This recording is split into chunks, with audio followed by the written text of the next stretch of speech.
ശ്രീ ഷിബു, ഇത് സിദ്ധാർത്ഥൻ്റെ ഓർമ്മകളുടെ ഒരാണ്ട് മാത്രമല്ലല്ലോ. വലിയ പ്രതീക്ഷയോടെ പഠനത്തിന് വിട്ട് നേടിത്തിരിച്ചു വരുമെന്ന സ്വപ്നങ്ങൾ വീണുടഞ്ഞതിൻ്റെ 1-ാം വാർഷികം കൂടിയല്ലേ. വളരെ കഷ്ടപ്പെട്ട് പഠിച്ച് നീറ്റ് എഴുതി നമ്മൾ അഡ്മിഷൻ വാങ്ങിയ കുട്ടിയാണ് സിദ്ധാർത്ഥൻ. അല്ലാതെ മറ്റുള്ള രീതിയിലും അറിയാമല്ലോ. അപ്പം അത്തരത്തിൽ കഷ്ടപ്പെട്ട് പഠിച്ച് അവൻ എന്തായാലും വളരെ നല്ല രീതിയിൽ എത്താൻ വേണ്ടിയാണ് അവനും ആഗ്രഹിച്ചിരുന്നത്. അതിനെ തച്ചുടയ്ക്കുകയാണ് ചെയ്തിരിക്കുന്നത്. അപ്പം അവൻ്റെ പ്രതീക്ഷകൾ, അവൻ്റെ ആഗ്രഹങ്ങൾ ഒന്നും നടക്കാതെ പോകും.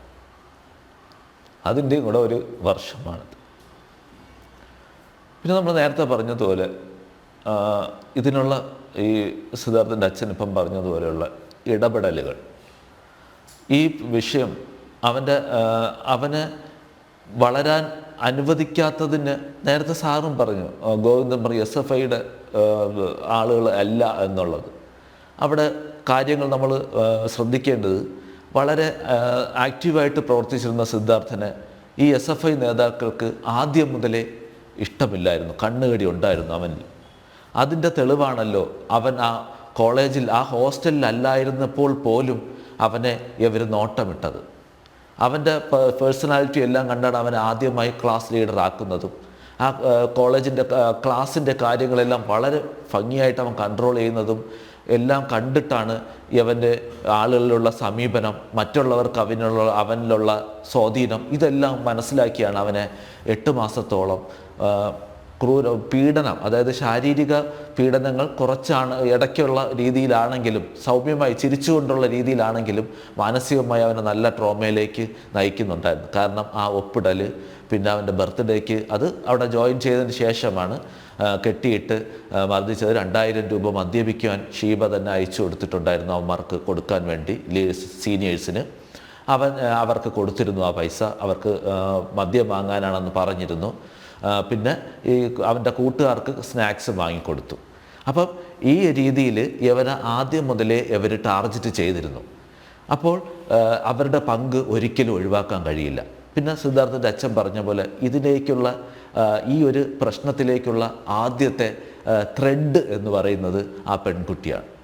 ആ പെൺകുട്ടി, ഇപ്പം നമ്മൾ കഴിഞ്ഞ ദിവസം ആർഷോ ഒരു ചാനൽ ചർച്ചയിൽ വന്നിരുന്നിട്ട്, ഞാൻ ആ CBIയുടെ അത് വായിക്കട്ടോ, വായിച്ചാൽ ഇവിടെ എന്തൊക്കെയോ സംഭവിക്കും, എന്താണ് ഭീഷണിപ്പെടുത്തണമെന്ന് എനിക്ക് മനസ്സിലായില്ല. അവർ ഉണ്ടല്ലോ സാറേ, ഈ നാറ്റിച്ച് വെടക്കാക്കി എന്തോ ഒരു പഴഞ്ചൊല്ലുണ്ട്, എനിക്കത് അറിയില്ല. അതാണ് ഈ SFIയുടെ അല്ലെങ്കിൽ ഇടതുപക്ഷത്തിൻ്റെ പ്രധാന മോട്ടീവ് എന്ന് പറയുന്നത്. അതെ, ഞങ്ങളെ അങ്ങനെ ആക്കാമെന്നുള്ള തോന്നൽ. എന്താണ് ആ CBI റിപ്പോർട്ടിൽ പറയുന്നത്? CBI റിപ്പോർട്ടിൽ പറയുന്നത് വേറൊന്നുമല്ല, എല്ലാം സാറിനും അത് വായിച്ചറിയാം, എല്ലാ ആരോപണങ്ങൾ മാത്രമാണ്. അതിനൊരു വേർഡുണ്ടല്ലോ, ആ ഒരു ആരോപണങ്ങൾ മാത്രമെന്ന് അതിൽ കൃത്യമായി പറഞ്ഞിട്ടുണ്ട്.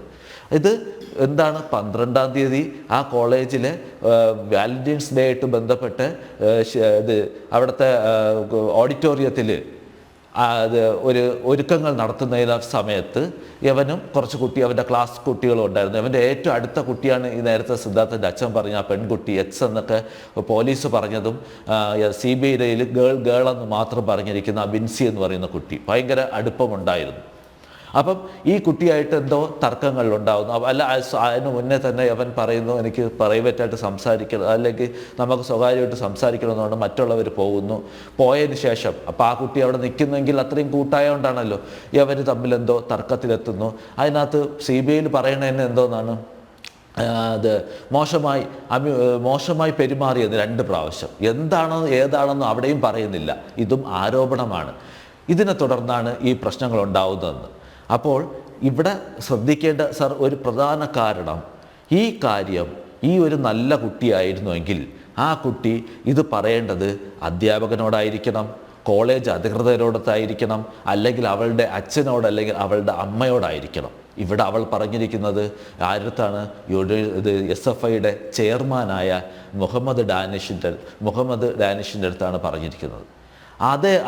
അവൻ അടുത്ത ദിവസം തന്നെ അക്ഷയെ വിളിച്ചു പറയുന്നു, സിദ്ധാർത്ഥനെ നമുക്ക് വാലന്റൈൻസ് ഡേയിന് ശേഷം, അതിനകത്ത് കൃത്യമായി പറയുന്നുണ്ട്, വാലന്റൈൻസ് ഡേയ്സിന് ശേഷം അവനെ മർദ്ദിക്കണം, അതിനുള്ള സൗകര്യം ഒരുക്കണം.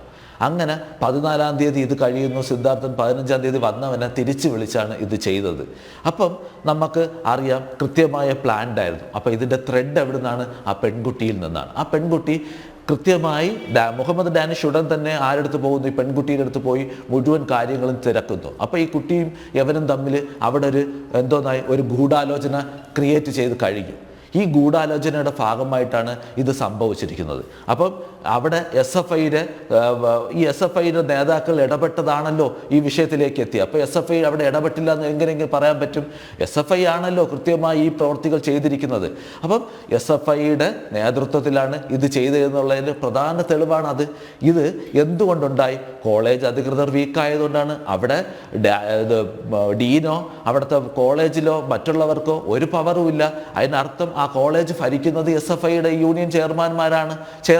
ഷിബു, അത് മാത്രമല്ല, ഈ ഡീൻ നാരായണൻ അദ്ദേഹത്തിൻ്റെ ശബ്ദ സന്ദേശം പുറത്തു വന്നിരുന്നല്ലോ അല്ലേ? ഈ വിദ്യാർത്ഥികളുടെ ഒരു യോഗം വിളിക്കുന്നു. ആ യോഗത്തിൽ അദ്ദേഹം പറയുന്നുണ്ട്, ഇതൊന്നും പുറത്ത് പറയരുത്, ആരും പറയരുത്, പുറത്ത് പറഞ്ഞു കഴിഞ്ഞാൽ അവർക്കെതിരെ നടപടിയെടുക്കും. അങ്ങനെ ഒരു ഭീഷണിയുടെ സ്വരത്തിൽ നാരായണൻ സംസാരിച്ചതും പുറത്തു വന്നിരുന്നു അല്ലേ? മാത്രമല്ല ഒരു കാര്യം കൂടി, ആർഷോ എസ് എഫ് ഐയുടെ സംസ്ഥാന പ്രസിഡന്റ്, ഏറ്റവും വലിയ ക്രിമിനൽ, ഈ ആർഷോ അതിനുശേഷം ഹോസ്റ്റലിൽ ക്യാമ്പ് ചെയ്തു എന്നുള്ളതും തെളിവുകൾ നശിപ്പിക്കാൻ വേണ്ടിയല്ലേ? തീർച്ചയായും സാർ, തീർച്ചയായും. കാരണം ഡീന് ഉടനെ തന്നെ ഒരു പ്രസ്താവന ഇറക്കിയതാണ്. കുട്ടികളെ വിളിച്ചു വരുത്തി ഒരു യോഗം കൂടിയിട്ട് സ്റ്റേജിൽ നിന്ന് പറഞ്ഞതാണ്, ഈ വിഷയവുമായി ബന്ധപ്പെട്ട് നിങ്ങൾ വീട്ടിലോ മറ്റുള്ളവരടുത്തോ എവിടെയെങ്കിലും വിളിച്ചറിയിക്കുകയോ എന്ത് ചെയ്താലും നടപടികൾ ഉണ്ടാകുമെന്ന് കൃത്യമായി പറഞ്ഞിട്ടുണ്ട്. അപ്പോൾ അവിടെ വ്യക്തമാവുന്നു. അതുപോലെ തന്നെ ഈ ഇൻസിഡൻറ്റ് നടന്ന ഉടൻ തന്നെ ആർഷോ അവിടെ ക്യാമ്പ് ചെയ്തിരുന്നു. 3 ദിവസത്തോളം ആ ഹോസ്റ്റലിൽ തങ്ങിയാണ് അവൻ ഈ പ്രവർത്തികൾ ചെയ്തത്. കാരണം തെളിവ് നശിപ്പിക്കൽ അവിടെ കൃത്യമായി അത് നടന്നിട്ടുണ്ട് സാർ, കൃത്യമാണ്. ഒരു കുട്ടിയെങ്കിലും ഇത് വീഡിയോ എടുക്കാതിരിക്കില്ല. അതെല്ലാം കൃത്യമായി അവർ മാറ്റിയിരിക്കുന്നു. അതുമല്ല, നാരായണൻ്റെ ആദ്യത്തെ ഇടപെടലുകൾ സിദ്ധാർത്ഥൻ്റെ അച്ഛൻ പറഞ്ഞതുപോലെ ആ ഹാങ് ചെയ്യാൻ ഉപയോഗിച്ച സാധനങ്ങൾ തൊട്ട് ഇനി അറ്റം വരെയുള്ള സാധനങ്ങൾ അവിടെ കറക്റ്റായിട്ട് മാനിപ്പുലേഷൻ അവർ കൃത്യമായി നടത്തിയിട്ടുണ്ട്. പോലീസിൻ്റെ ഇടപെടൽ അത് കൃത്യമാണ്. ഇതെല്ലാം കൃത്യമായി വരുന്നു. ഇനി ഈ പെൺകുട്ടിയെക്കുറിച്ച് ആർഷോ ആരോപിക്കുന്ന, അല്ലെങ്കിൽ ആർഷോ ഇടതുപക്ഷം ആരോപിക്കുന്നത് ഇതുമായിട്ട് ബന്ധപ്പെട്ട് ഈ കുട്ടിയായിട്ടുള്ള ബന്ധപ്പെട്ടുള്ള മാനസിക പ്രശ്നത്തിലുണ്ടായി ഉണ്ടായതാണ്. എങ്ങനെ ഉണ്ടാവും? അങ്ങനെയാണെങ്കിലും ഈ കുട്ടിയല്ലേ ഒന്നാമത്തെ പ്രതി? എവിടെ ബിൻസി എന്തുകൊണ്ട് ഒന്നാമത്തെ പ്രതി ആയില്ല? നമ്മൾ കേസുമായിട്ട് മുന്നോട്ട് പോകാൻ തയ്യാറാണ്. കാരണം CBI പുനരന്വേഷിച്ചിട്ട് സിദ്ധാർത്ഥൻ്റെ പേരിൽ ഈ കേസുമായിട്ട് തന്നെ പോട്ടെ. എന്നാൽ ബിൻസി ആണല്ലോ അതിലും പ്രത്യേകത. അപ്പം ബിൻസിയെ ഒന്നാം പ്രതിയായിട്ട് ബിൻസിയെയും കൂടെ ഉൾപ്പെടുത്തി ഒരു കേസ് രജിസ്റ്റർ ചെയ്തിട്ട് ആ അന്വേഷണം, ഈ ഗൂഢാലോചനയുടെ പ്രധാന അവളാണെങ്കിൽ അവിടുന്ന് പോട്ടെ, ഞങ്ങൾ തയ്യാറാണ്. ബിൻസിയെ മാത്രമല്ല, അക്ഷയ്, ഇതെല്ലാം മറച്ചു വെച്ച അക്ഷയ് മാത്രമല്ല, ഡീൻ നാരായണൻ, അസിസ്റ്റന്റ് വാർഡൻ കാശിനാഥൻ, ഇവരെല്ലാം പ്രതിപട്ടികയിൽ വരേണ്ടതാണ്.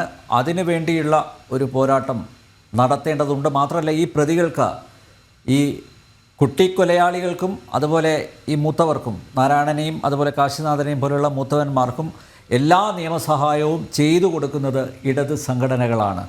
നോക്കൂ കൃഷ്ണരാജ്, ഇത്രയും വലിയൊരു ക്രൂരകൃത്യം നടന്നിട്ട് ഈ പ്രതികളെ പരീക്ഷ എഴുതാൻ അനുവദിച്ചു. എന്നിട്ടിപ്പോൾ സുപ്രീം കോടതിയിൽ തിരിച്ച് തുടർ പഠനത്തിന് വേണ്ടി സുപ്രീം കോടതിയിൽ കേസ് നടത്താൻ സഹായിക്കും. അതെ, ഇപ്പോഴും മാനസാന്തരത്തിൻ്റെ ഒരു കണിക പോലുമില്ല. മാത്രമല്ല, കൂടുതൽ അപമാനിക്കാനുള്ള ശ്രമം നടക്കുകയാണ്. CBI കുറ്റപത്രത്തിൽ പറഞ്ഞത് പറയട്ടെ, എല്ലാ വിഷയങ്ങളിലും, ഇതുപോലുള്ള വിഷയങ്ങളിൽ, അതായത് SFI പ്രതിസ്ഥാനത്തുള്ള വിഷയങ്ങളിലൊക്കെ അവിടെ കേസ് ദുർബലമാക്കുന്നത് എങ്ങനെയാണെന്ന് അറിയാലോ? ഒരു പെൺകുട്ടിയുമായിട്ട് കണക്ട് ചെയ്യും. പിന്നെ എളുപ്പമാണല്ലോ. സിദ്ധാർത്ഥനെയും അതുപോലെ കണക്ട് ചെയ്യാനുള്ള ഒരു ശ്രമമാണ് നടന്നത്. പെൺകുട്ടിക്ക് മുഖം ഉണ്ടാവില്ല, വെടക്കാക്കി തനിക്കാക്ക ബിൻസിയ അവർ തുറന്നു പറഞ്ഞല്ലോ. ബിൻസിയയുടെ അമ്മ പോലീസ് കമ്മീഷൻ ഓഫീസിലെ ജീവനക്കാരിയാണ്. സ്വാഭാവികമായി ഇടപെടൽ നടന്നിട്ടുണ്ടാവും. MM മണിയുടെ ബന്ധുവാണ് ഈ അക്ഷയ്. അതുകൊണ്ട് അക്ഷയെ തുടക്കം മുതൽ രക്ഷിച്ചു. അതാണ് യാഥാർത്ഥ്യം.